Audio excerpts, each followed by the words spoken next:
Gloire au Seigneur, gloire à Dieu de partout où vous nous suivez, que Dieu vous bénisse.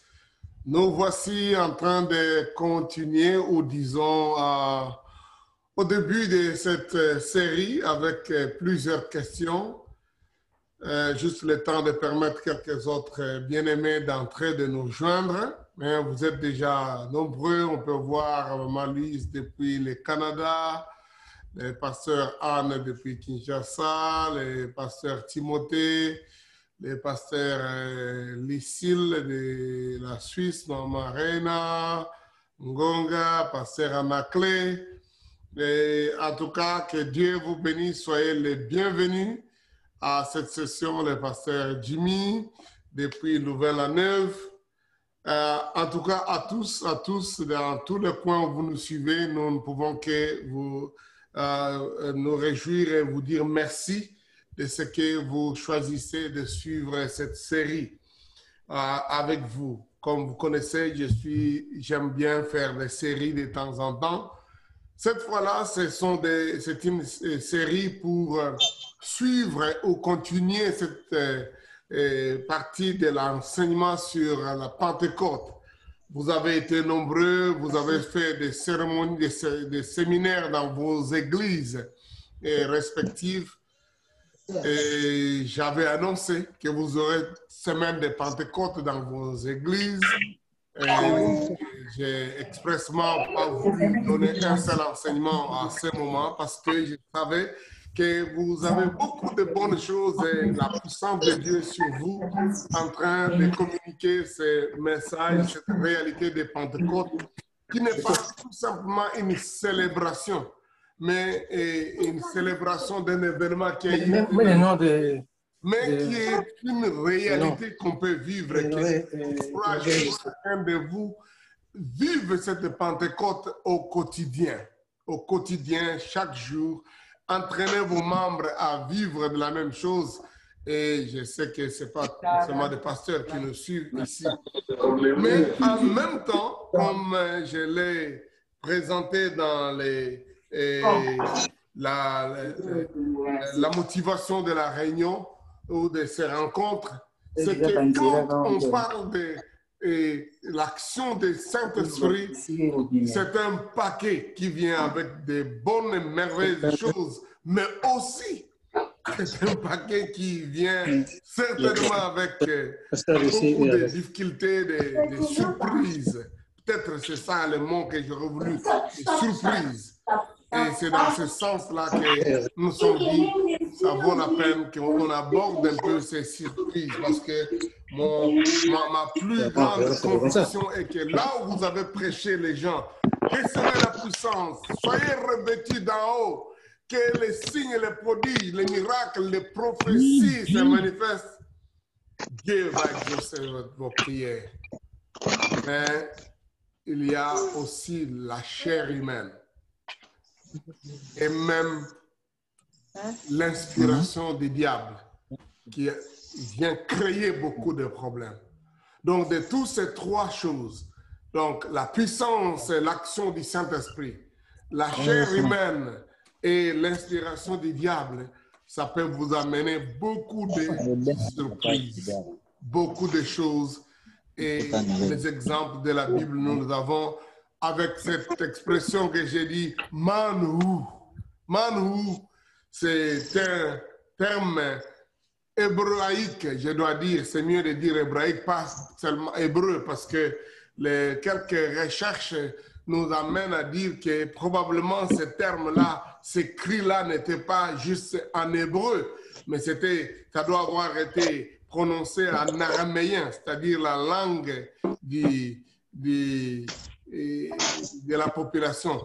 Je ne sais pas si ceux qui nous suivent sur Facebook ont notre image normale, parce qu'il me semble que l'image de Facebook que j'ai ici, elle est statique. Est-ce que je peux avoir un signal de la part de ceux qui sont avec nous sur Facebook? Est-ce que c'est valable?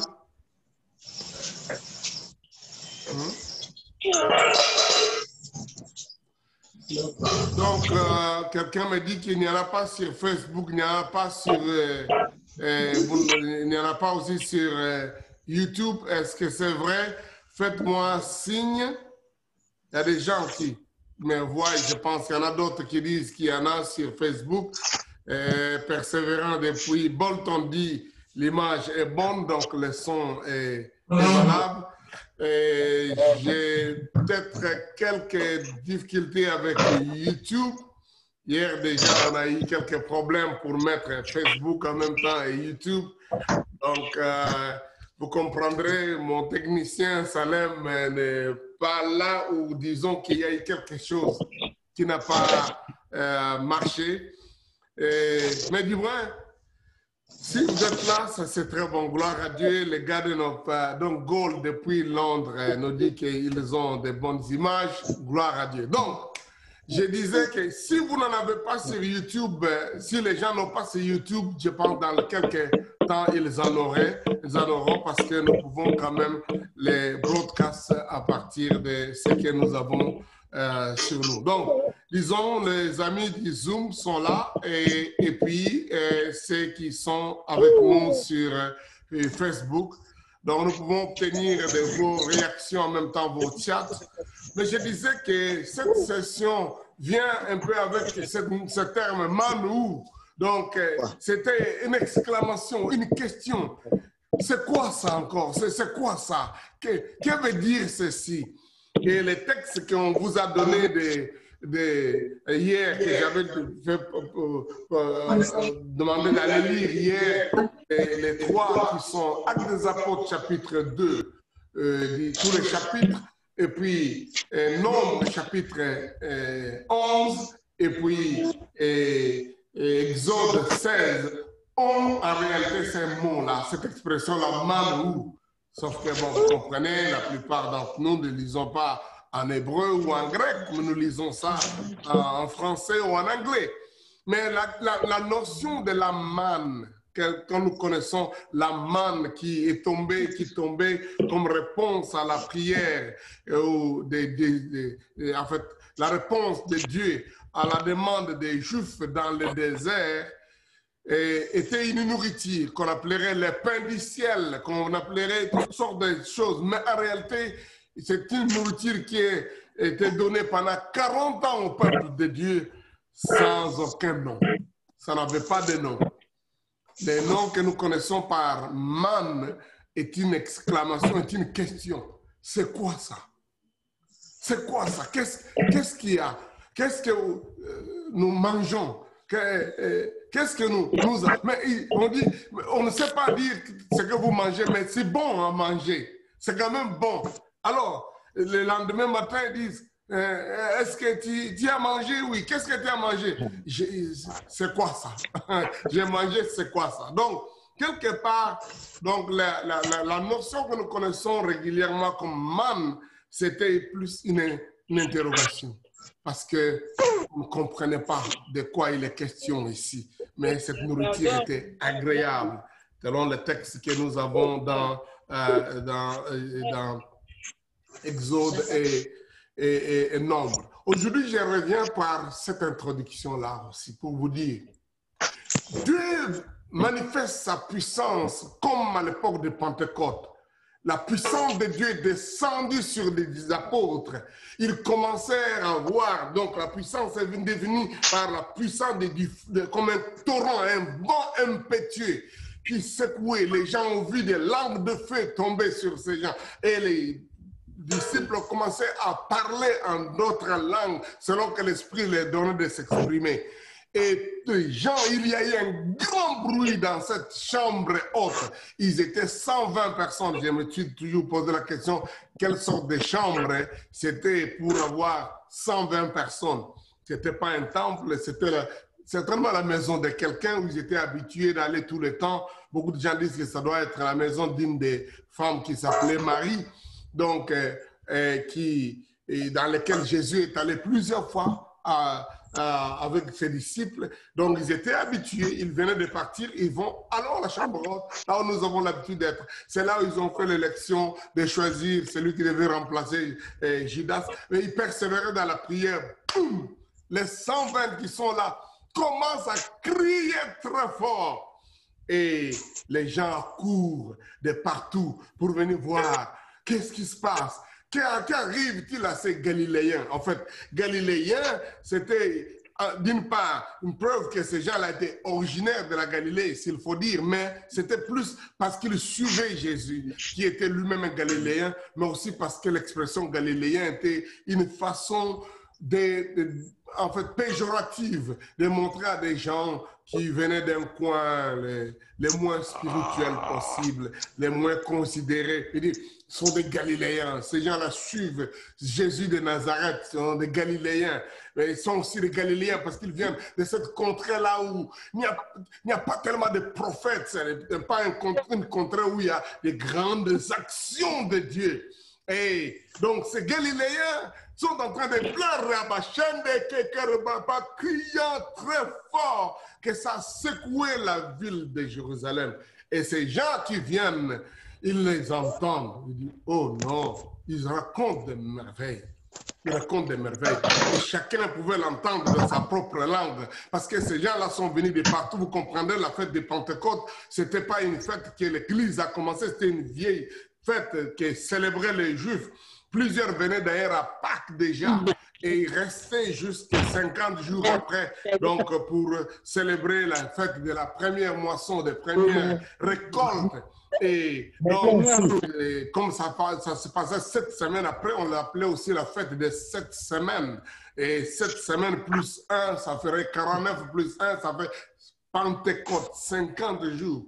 Donc les Juifs étaient venus de partout parce que ici, nous nous retrouvons après la grande diaspora juive qui a eu lieu à la période intertestamentaire.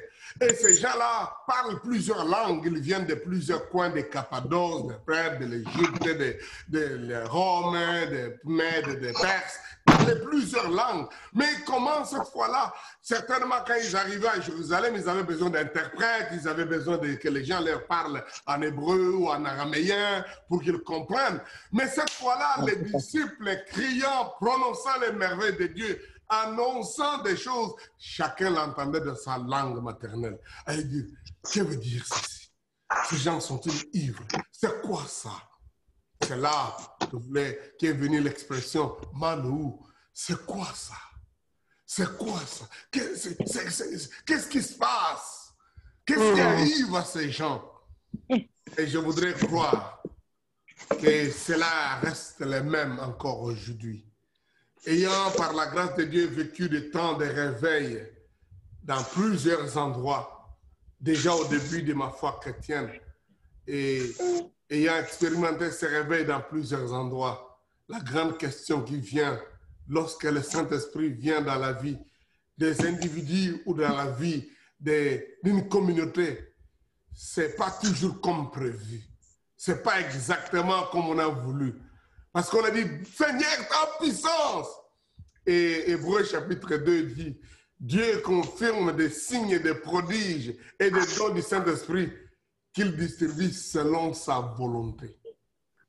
1 Corinthiens 12 dit, Dieu donne à l'un une parole de connaissance, à un autre parole de foi, à un autre une prophétie, à un autre une révélation, à un autre une parole par la langue, d'autres une interprétation de la langue, selon lui, comme il le veut. Le même et seul esprit, les feux qui... Mais ce qui est intéressant, c'est que c'est tellement étrange que les termes que Paul utilise dans 1 Corinthiens chapitre 12, verset 7, il parle de la manifestation de l'esprit.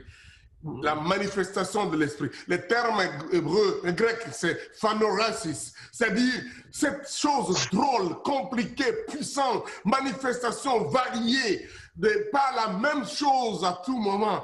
Il dit, la manifestation de l'esprit est donnée à chacun pour l'utilité commune, la manifestation, le phanoresis. Enfin, donc, ça veut dire qu'il y a une façon que le Saint-Esprit vient mouvoir, se manifester, les uns avec des langues, les autres avec des feux, les autres avec les puissantes, les autres tremblants, les autres titubants, il y en a qui rient, il y en a qui sourient. Alors, les gens ne peuvent que poser la question, c'est quoi ça encore? Et je crois que Il n'y a pas que les gens de l'extérieur qui se posent la question. En tout cas, en ce qui me concerne, j'étais le premier moi-même à me poser la question, qu'est-ce qui m'arrive? C'est quoi ça encore, Seigneur? C'est quoi ça? Qu'est-ce qui m'arrive, Seigneur? Pourquoi je me retrouve dans cette situation? Qu'est-ce qui m'arrive? Voilà un peu ce que je pouvais dire qui s'est manifesté à ce moment-là dans ma vie personnelle. Et je me dis que, oui, c'est peut-être la réalité chez beaucoup de gens, chez beaucoup de personnes. La réalité qui va peut-être se manifester dans vos églises, dans vos milieux, dans votre vie personnelle. Il y a des choses où vous commencerez à vous poser la question, c'est quoi ça? Est-ce que c'est Dieu qui me parle? Cette vision, cette songe, ce qu'il y a, est-ce que ce sont mes pensées ou pas mes pensées? Voilà à quoi nous voulons pendant tout ce temps commencer à réfléchir. Parce que nous vivons une époque formidable. Pas seulement ce que vous posez vous intérieur vous-même, mais aussi lorsque quelqu'un d'autre vient en parler. Même s'il dit ainsi dit l'Éternel, vous allez toujours me poser la question, c'est quoi ça? Est-ce que c'est vrai?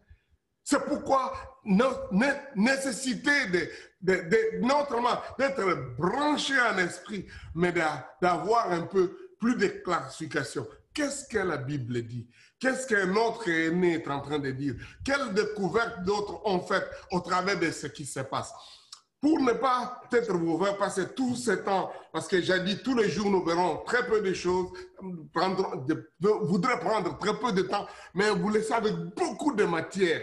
Je voudrais vous raconter quelques expériences personnelles que j'ai vécues. Avec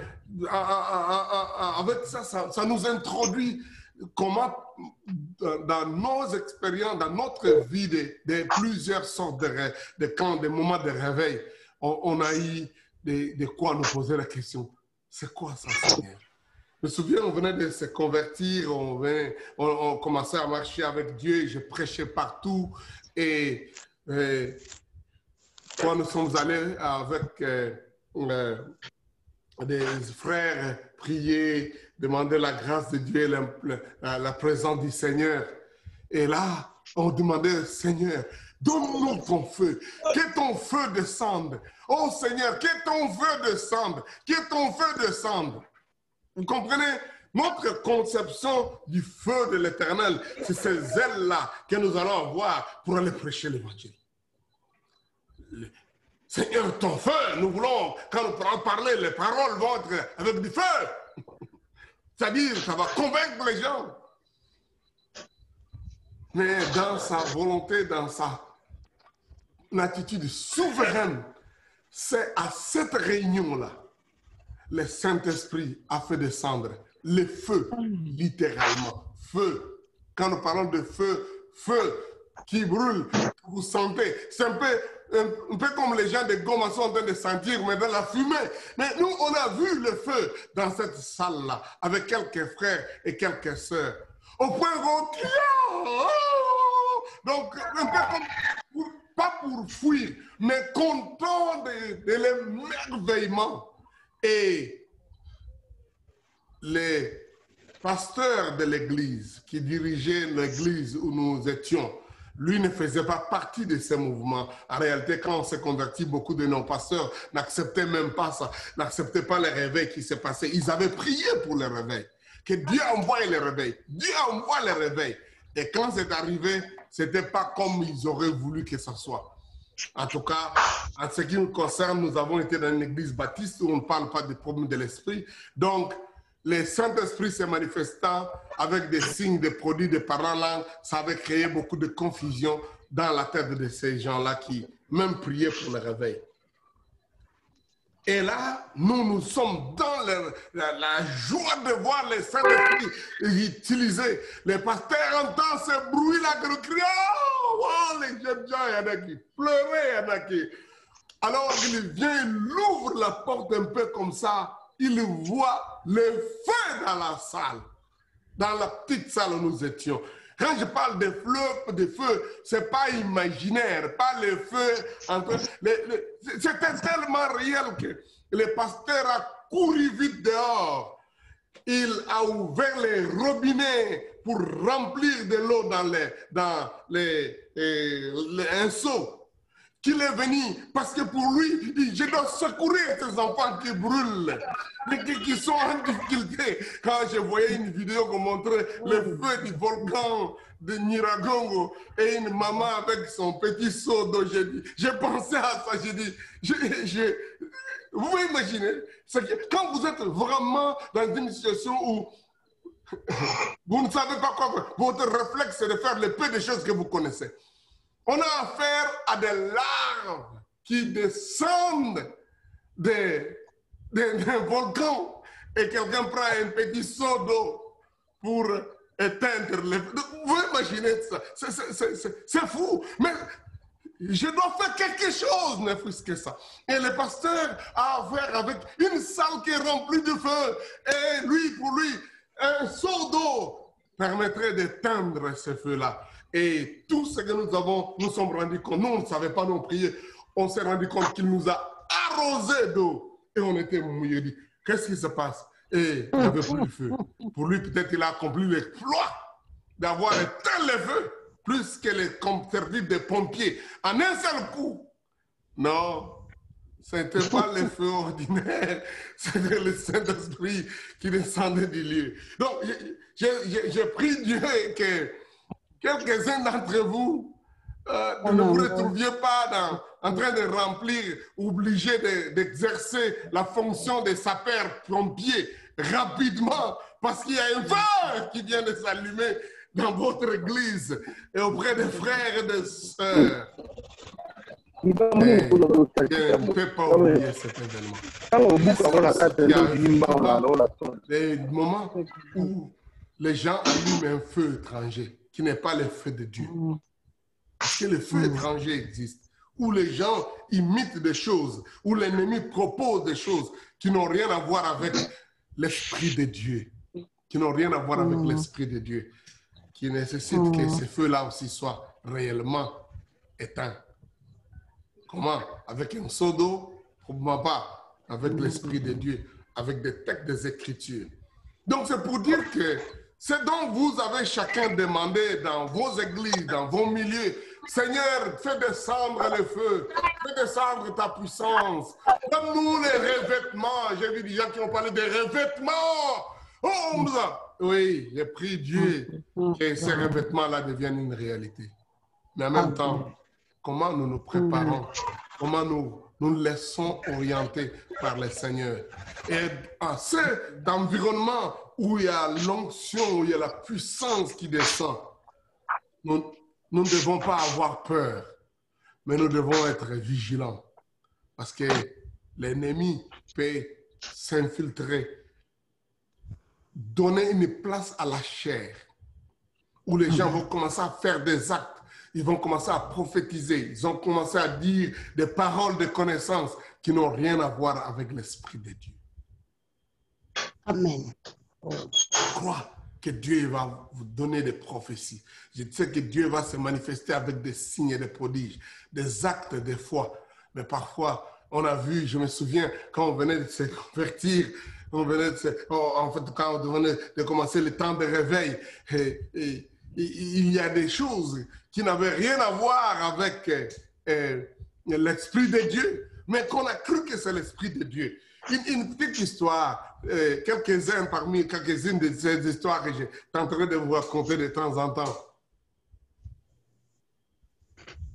Une sœur remplie du Saint-Esprit dans notre groupe.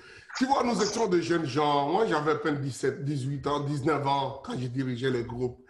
Et la plupart de nos disciples, c'était des frères il y en avait qui étaient un peu plus âgés, peut-être, mais pas nombreux. La majorité des aînés, des grands, vous prenez que ça, c'est une histoire des adolescents. La majorité de ceux qui étaient avec nous, c'était des gens de 18 ans, 19 ans, 15 ans, 13 ans, 14 ans, même 10 ans. Et une des jeunes sœurs qui aimait le Seigneur, très attachée à Dieu, et elle venait de commencer ces périodes menstruelles et elle a vécu ça pendant un temps avant qu'elle ne se convertisse. Et elle vient de se convertir et subitement, à un moment donné, elle se rend compte que ces périodes ne sont plus. Vous savez, Je parle de l'intérieur des pays là, donc, et puis le niveau de l'éducation, de compréhension des choses que vous avez aujourd'hui avec peut-être les médias sociaux et les enseignements qui se donnent, même dans les églises, n'était pas aussi courant à l'époque pour enseigner beaucoup de gens. D'ailleurs, c'est la raison pour laquelle mon épouse, aime beaucoup qu'on donne des leçons de la vie pratique, même dans le cadre de l'Église, surtout dans les changements physiologiques qui arrivent dans les corps des gens. Et cette sœur-là n'avait jamais su qu'elle peut arriver à un moment dans la vie où elle peut se retrouver que ses règles ne sont pas régulières ou qu'il y ait des mois que ça n'arrive pas. Parce que on connaît, c'est chaque mois. Donc, on l'appelle menstruelle. Donc, mais elle s'est retrouvée, cette période-là, elle n'a plus vu ses règles. On va dire, mais moi, qu'est-ce qui se passe? Premier mois. Et puis, le mois qui arrive, elle dit, non, le problème est sérieux. Donc, ça doit être le Saint-Esprit. Le Saint-Esprit doit m'avoir donné un enfant. Je dois avoir conçu un enfant par le Saint-Esprit. Alléluia. Alléluia. Et moi, je suis responsable de ce groupe-là. La sœur vient craignant Dieu, sachant que si elle dit qu'elle est grosse comme ça, simplement, oh mon Dieu, on a la cognée à la racine des arbres. Elle dit, sœur, toi, tu es tombé dans l'iniquité. L'Éternel va te frapper. Elle dit, non, je ne connais pas d'homme. Non, je ne connais pas. Elle nous dit, franchement, vous comprenez, moi, je suis un des responsables. D'abord, ça fait mal d'entendre, de voir que dans votre groupe, là où les gens vous critiquent tant de dire, ces jeunes gens-là sont désordonnés, il faut faire attention avec des frères et des sœurs. Donc, on veut garder leur sainteté, être propre, on nous reproche de rien. Et voilà une sœur qui vient de dire qu'elle n'a pas ses règles. C'est-à-dire qu'elle est grosse au Seigneur. J'ai dit, maintenant, le temps de la cure d'âme, sœur, dites-nous, qu'est-ce qui se passe? Qu'est-ce que tu as fait? Elle a dit, non, je ne connais pas, non. Franchement, moi y compris, je n'ai pas cru cette sœur-là.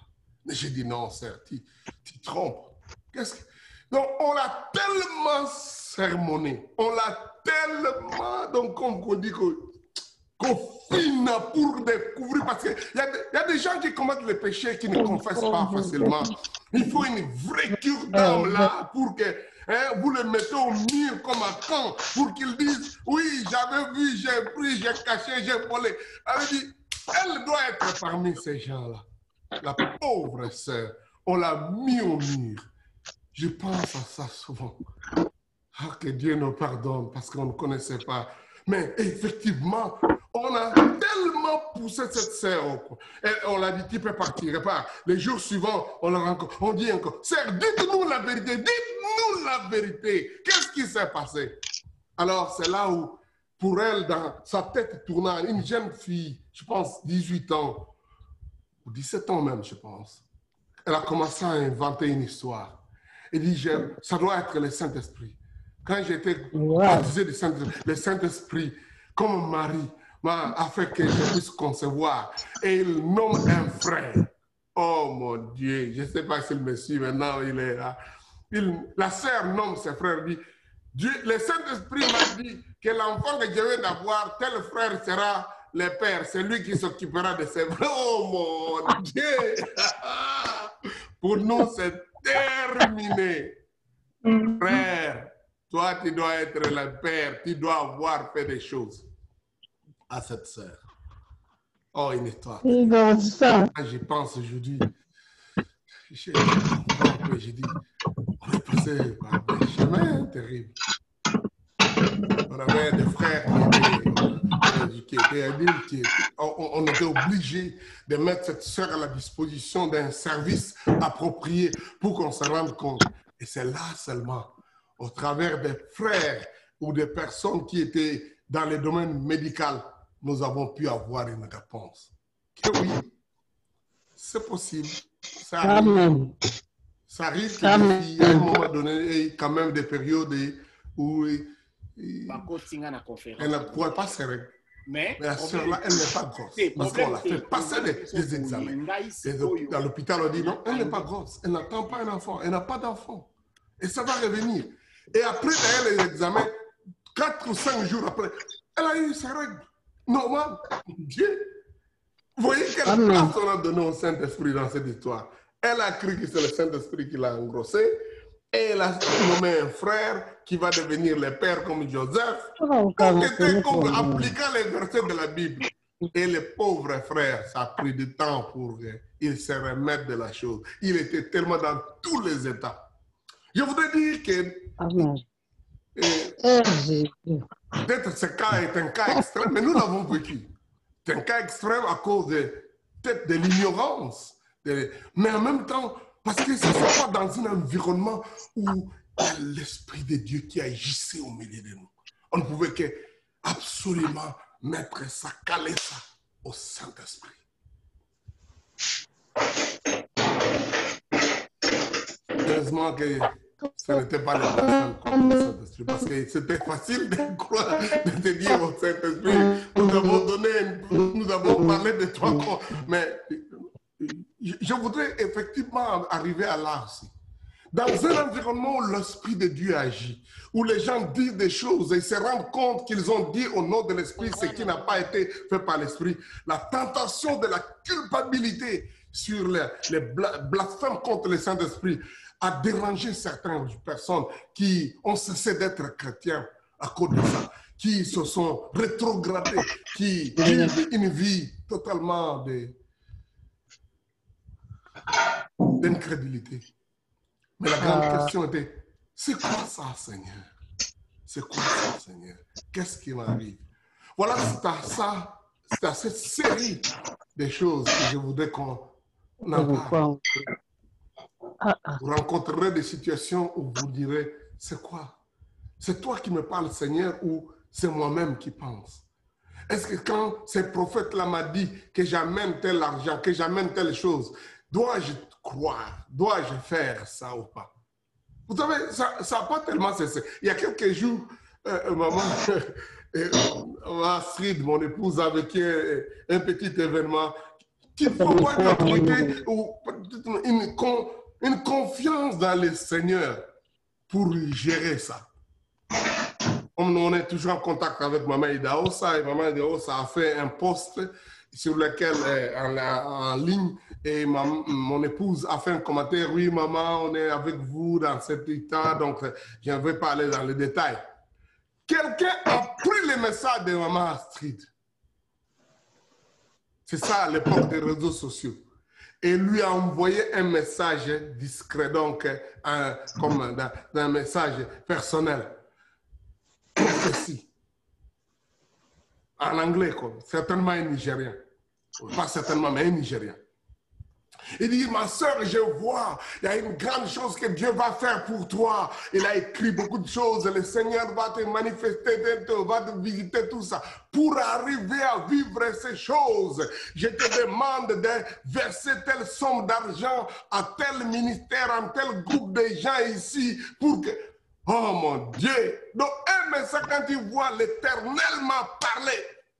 Maman Astrid a lu ça, elle a dit, je connais Dieu.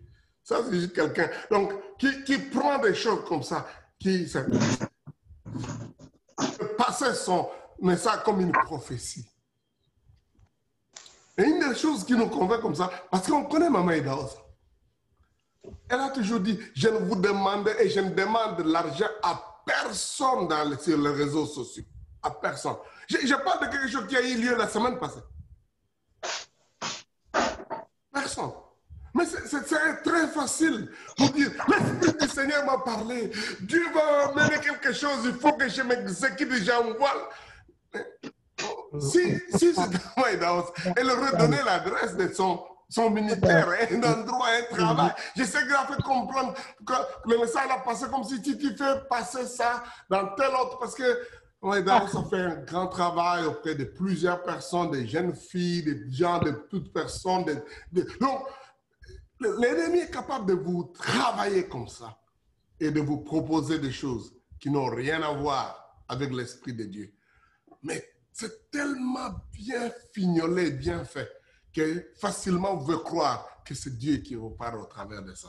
Ouais, mon épouse a dit non, je connais tout ça, c'est faux. C'est pas Dieu. C'est pas Dieu qui parle au travers de ça. Il y a quelques années, un garçon est venu me voir, il a dit, ton ami là, tout ça a dit ceci. Je l'ai regardé, je connais mon ami, il ne peut pas dire des choses comme ça.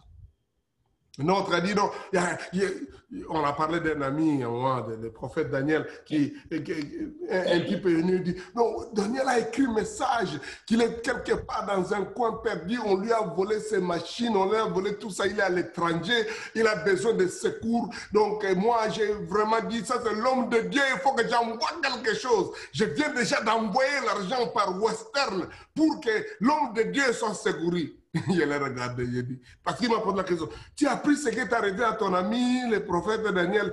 Moi, je dis, c'est quoi? Il dit, voilà, voilà. J'ai dit, c'est faux. Daniel, mon ami, ne peut pas demander ça. C'est faux. Il dit, mais j'ai déjà envoyé l'argent. J'ai dit, oui, malheureusement, c'est faux. C'est pas de lui. Il dit quoi? Il dit, laisse-moi vérifier. Je vais appeler tout de suite là, mon ami. Je l'appelle. Il dit, Daniel, est-ce que tu es où? Tu es dans quel jour? Il dit, non, je suis là, tout marche ici. Il dit, voilà. J'ai dit, ouais, ouais. C'est des farceurs. Mais le message était comme un ainsi dit l'Éternel. Donc, je voudrais vous dire que nous, dans cette réalité de la puissance d'en haut, on dit de se retrouver avec beaucoup de c'est quoi ça, Seigneur? Mamou, qu'est-ce qui se passe? Ma prière qu'aujourd'hui, nous terminons cette session et chacun commence à dire, Seigneur, il y a des choses que je ne comprends pas ou que je ne peux pas comprendre. Il y a des choses que des membres, des frères et des sœurs, des phénomènes qui se passent dans leur milieu. Donne-nous le discernement par ton esprit. Aussi, que nous ne puissions pas, à cause de ces choses, renoncer à ce qui est correct. Repousser à ce qui est correct. Parce qu'il y a des choses, effectivement, qui sont correctes, mais qu'on ne comprend pas totalement. Peut-être avant que je l'ai pris, je vais vous donner une histoire terrible. Je parlais de Daniel Kawad. Il venait, donc, il était un disciple, je dirigeais le groupe, et le Saint-Esprit est descendu sur nous. Oh mon Dieu! Dieu a donné des dons formidables à ses jeunes frères. Et parmi les dons, il donnait des messages prophétiques. Mais ces messages prophétiques n'étaient pas d'abord par des paroles. Il n'a pas commencé sa dimension de prophète, parce qu'aujourd'hui, tout le monde le connaît, le prophète Daniel, le prophète Kawata, donc tout le monde le connaît. Mais à l'époque, les prophéties que Dieu lui donnait à utiliser, à donner, ce n'était pas écrit. Ce n'était pas oral, mais c'était écrit. Mais comment ça s'est passé par écrit? Il y avait une sœur dans notre groupe qui, elle aussi, baptisée du Saint-Esprit. Quand on a commencé des réunions, et elle prend des papiers comme ça, avec les yeux fermés, elle commence à faire des lignes comme ça sur des papiers, elle fait des lignes, elle dépose un premier papier, une autre, tout ça. Et moi, je suis leur responsable. La sœur là te pose les papiers comme ça. Daniel vient, il prend le papier, il commence à lire. Il dit, ainsi dit l'Éternel. L'Éternel dit ceci, il y aura telle chose. Il dit, première page, deuxième page. Je dis, hein? Quand ils ont la Bible, qu'est-ce qui se passe? Je dis, c'est frère, qu'est-ce qu'il vient de dire là avec cette série? Ils ne se sont pas convenus comme. Non. Deuxième fois, troisième fois, j'ai dit, non. Moi, je suis le responsable. J'ai dit d'entrer dans des problèmes. Il faut que je vérifie cette histoire, ces prophéties. Les choses s'accomplissent, mais en même temps, est-ce que c'est valable? Alors, j'ai commencé à collectionner ces papiers-là. Et j'ai fait un signe derrière pour montrer que ça, c'est le papier du premier jour. Ça, c'est le papier de l'autre jour. Alors, j'ai retenu le message. Je savais qu'est-ce qu'il avait dit ces jours-là. Qu'est-ce qu'il avait lu dans l'autre message. Cette fois-là, la sœur là est venue, elle a commencé à faire ses traces, elle a fait tout ça. Alors, on a donné le papier. Daniel a lu du début à la fin. J'ai dit, OK, c'est bon. J'enlève ce papier-là, je prends un autre papier, d'un autre jour, je viens donner. Daniel prend, il lit exactement comme il avait dit ce jour-là. Je shuffle ça, je transforme, je change ça, je donne. Daniel se met à lire exactement comme il avait lu l'autre fois. Je dis, c'est pas vrai, ça ne peut être mieux. Moi, j'ai testé les prophéties. Il y a un message. Je ne vais pas vous dire dans l'ère d'accomplissement comment c'était tellement parfait, mais c'était une confusion pour moi. Je disais, c'est quoi ça, Seigneur? Et c'est comme ça que plus tard, on a compris, petit à petit, étape par étape, que Dieu lui a donné un don de prophétie. Et il était pour nous, on avait des prophéties quand quelqu'un commence à parler. Ainsi dit l'Éternel, il ferme les yeux, il bouge la tête, il bouge l'Éternel. Moi, Dieu, je parle au milieu de vous. Mais quand Daniel se mettait à prophétiser, il te regarde, il vous regarde avec les yeux comme ça. Pam, pam, pam, pam, pam, il annonce. Je dis, mon Dieu, les prophètes qui prophétisent avec les yeux ouverts. C'est comme ça d'ailleurs qu'on a commencé désormais à cette époque-là. On était des jeunes gens, très très jeunes. À l'entretemps, il fête son anniversaire dans les jours qui viennent. Alléluia. Gloire au Seigneur. Alléluia.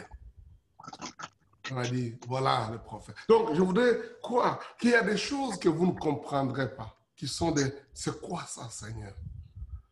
Mais qu'il faut que dans c'est quoi ça, Seigneur, ça ne soit pas inspiré par les doutes, mais qu'elle soit inspirée par notre désir d'être sûr de ne pas dérailler, de ne pas dévier, de ne pas dire n'importe quoi. Les Juifs ont eu cette manne que vous lisez. Nous reviendrons sur notre texte, les 3 textes que j'ai lus de temps en temps. Ils n'avaient pas la nourriture là, quel nom, mais ils connaissaient le goût. Il n'y a rien de sur la notion là. Il y a des choses que Dieu vous donne, que vous ne venez pas comprendre, mais c'est tellement la volonté de Dieu que vous puissiez les goûter, les vivre, les expérimenter. Il y en a qui viennent pour un temps, il y en a qui viennent pour rester longtemps. Il y en a des choses qui ne doivent pas se faire, donc répéter. Quand ça se répète, ça devient mécanique, ça devient infect. Quand Dieu a dit au peuple, vous ramasserez chaque jour. Il y en a qui ont voulu garder et les jours suivants, c'était infecté. Il y en a qui vont avoir des paroles, des connaissances, des messages, mais c'est juste pour une fois et ça passe. Si vous voulez tenter de le récupérer, ça devient infect. Ça devient la nature, la chair humaine. Même le diable peut inspirer. Il y en a qui durent toute la vie. Ces gens, ils avaient ça. Il y avait des jours où la manne était ramassée et quand on la gardait, demain matin, ce n'était pas infecté. Mais il y en a d'autres jours, quand la manne était ramassée, si vous la gardez pour l'utiliser demain, ça sera infecté. C'est quoi ça, Seigneur? C'est quoi ça, Seigneur? Amen. Nous reviendrons sur ça. Comme j'ai dit, nous avons vos questions. Posez des questions. Nous tenterons de répondre. Nous avons déjà des frères qui nous ont posé des questions. Nous retiendrons vos questions et nous tenterons de répondre à ça. Ce sont des moments qui vont être très pratiques. Pas juste des enseignements imaginaires. Ce sont des choses réelles. Ce sont des réalités que vous pouvez vivre, que vous pouvez expérimenter. Écrivez-les nous sur votre Facebook ou alors sur notre WhatsApp que nous vous avons donné pour réunion de Zoom, qui est plus facile pour nous d'ailleurs d'avoir. Mais aussi, envoyez-les nous sur notre website, bishopsony.com. Si vous y allez là-bas, vous pouvez laisser un message. Si vous écrivez un message, nous l'aurons et nous répondrons à la plupart de ces questions. Donc, j'ai dit, je voudrais que tous les jours, on ait des séances qui soient courtes, mais pour lesquelles chacun doit réfléchir et prier. J'ai prié Dieu qu'il y ait des phénomènes charismatiques au milieu de nous. On ne doit pas vivre une vie chrétienne de monotonie. Mais en même temps, que ces phénomènes-là n'égarent personne, n'éloignent personne de Dieu. Qu'on reste attaché au Seigneur, qu'on vive dans la crainte et le respect du Seigneur. Et surtout, qu'on voit comment on peut trouver des passages, des écritures pour appuyer ce qui se passe au milieu de nous.